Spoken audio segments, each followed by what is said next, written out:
வணக்கம் உங்கள் டிவைன் தினேஷ் பேசுகிறேன். ஸோ நாளைக்கு பிள்ளையார் சக்தி வருது. பிள்ளையார் சக்திக்கு வந்து ஒரு ரேரான ஒரு பரிகாரம் சொல்கிறேன். நம்ம ஜென்ரலாக தேங்காய் உடைப்போம், அருகம்பில்லாம் வைப்போம். ஆனால் இன்னொரு இலை இருக்குது, அது பிள்ளையாருக்கு ரொம்ப பிடிச்சது, நம்மளுக்கு ரொம்ப யூஸ்ஃபுல்லாக இருக்கும். அது என்னென்னா அகத்திக்கீரை. ஸோ ஜென்ரலாக அகத்திக்கீரை நம்ம பசுமாடுக்கு வைப்போம்.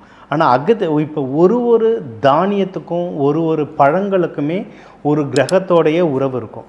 இப்போ அகத்திக்கீரைன்றது கேது பகவானுக்கு மெயினாக நம்ம பிடிக்க வேண்டியதும் பிள்ளையார் தான்.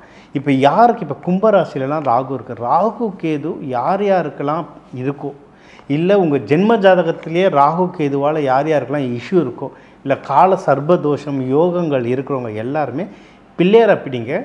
அதுவும் அகத்திக்கீரை கொடுத்து விநாயகரை வேண்டுறது ரொம்ப நல்லது. அதுலேயும் ஒரு மெத்தட் உங்களுக்கு சொல்லித்தரேன், இது ஒன்றும் பவர்ஃபுல்.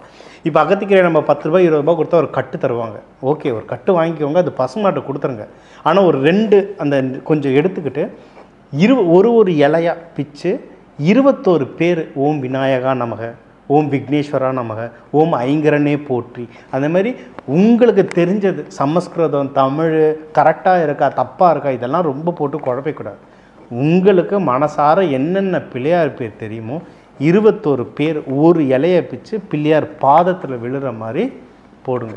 போட்டு ஒரு பேரை ஓம் விநாயகா போற்றி, ஓம் கணேஷா போற்றி, அந்த மாதிரி ஒரு இலையாக போட்டு வேண்டுங்க.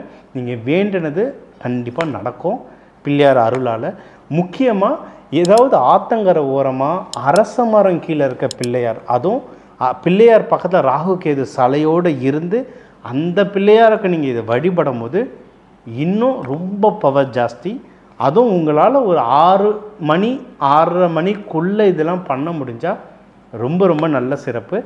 இது வந்து லைஃப் லாங் நீங்கள் பண்ணிட்டு வரலாம். ரொம்ப பெஸ்ட்டான ஒரு பரிகாரம்.